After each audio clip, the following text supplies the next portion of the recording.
So, welcome to my case study about Dexter Morgan, a psychological case study. So, we're looking at here basically this guy who I believed to have autism spectrum disorder and how that was used to make a serial killer. So, we'll be looking over who is Dexter, the diagnosis, his father Harry's role, and how that made Dexter a victim. And then overall, we're going to look at how that all wraps together. So, who is Dexter Morgan? Dexter Morgan, by day, is a blood splatter analyst for Miami Metro Police Department. And by night, he's a serial killer who targets other killers. So, this is quite an interesting take because he is a cop, essentially. At least he works around cops, but he's a lab geek who kind of covers his own crimes, his own murders, by using his day job. And he also gets to investigate all these killers that he wouldn't normally have access to as an everyday person. So the fan theory is that one of the most documented fan theories of the show that's never been confirmed by the showrunners or the author is that Dexter is a child with autism whose hyperfixation is on blood. And this is caused by a trauma response from witnessing his mother's murder, which was never treated in the first place. Instead, his father, Harry, shaped that fixation into what he thought was more useful, more utilitarian. And so this is the diagnosis that I would think is most accurate. This is the DSM criteria for autism spectrum disorder, mapped directly to Dexter. This includes some of his symptoms include restricted interests, social reciprocity deficits, rigid routines, masking, and trauma responses. So he's built his entire career around blood. His hobbies, blood, his obsessions, blood, his career is blood. He studied all the way up to medical school, graduated top of his class, way younger than he should have. And despite all that, does he go into medicine, surgery, something useful? No, no, no, no. He's a forensic blood spatter analyst. What that even means, you have to explain it every single time. But it could have been used for something better otherwise. He claims he can't feel natural emotion. He doesn't feel human. He copies facial expressions. He says he scripts every interaction and he uses his family like a disguise, like wolf in sheep's clothing.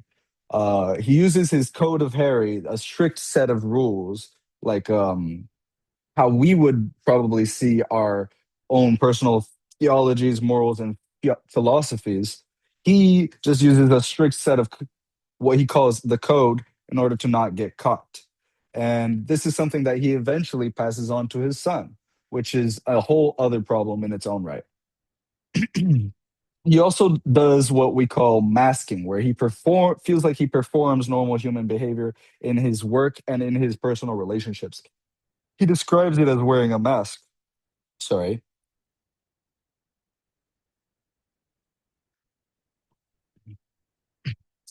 And additionally, he also has a sensory and a trauma response because at the age of 3, he experienced an extremely traumatic accident, which was his mother being murdered right in front of him and his brother.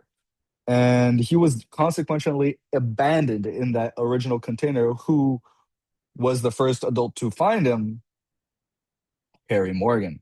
He opened up the container, found baby Dexter, and adopted him as his father.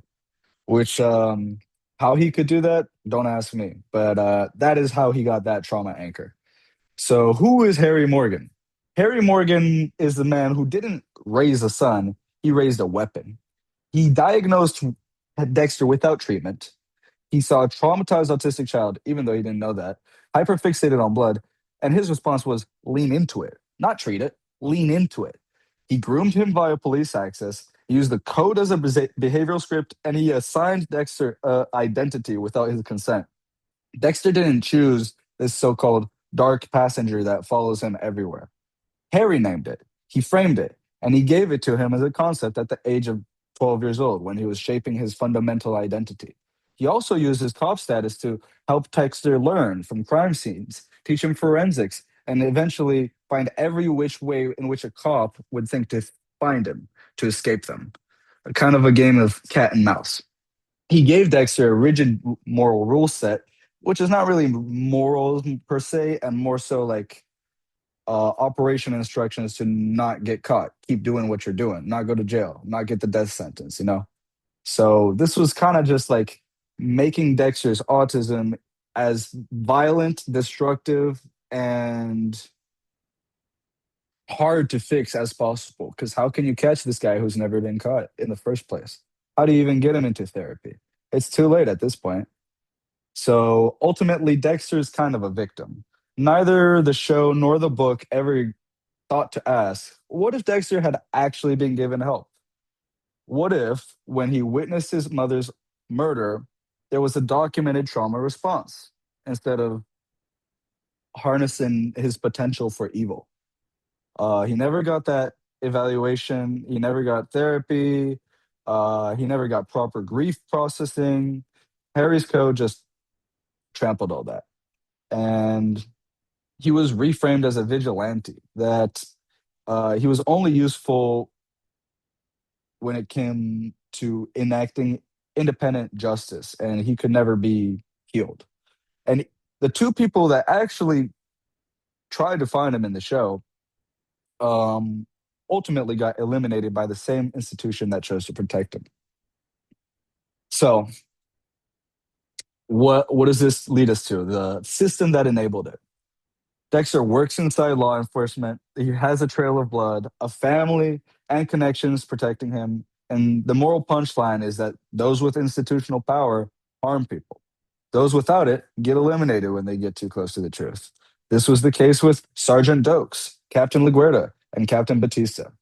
All that is irrelevant to Dexter's particular psychology, but this is just the butterfly effect of all that happens. One man who was never treated just basically delegitimized an entire police department for one of the most populated metro areas in the country. So, how would he have been treated properly? Well, therapy, familial and friend support, medicine, and recognizing what it was: autism spectrum disorder and PTSD.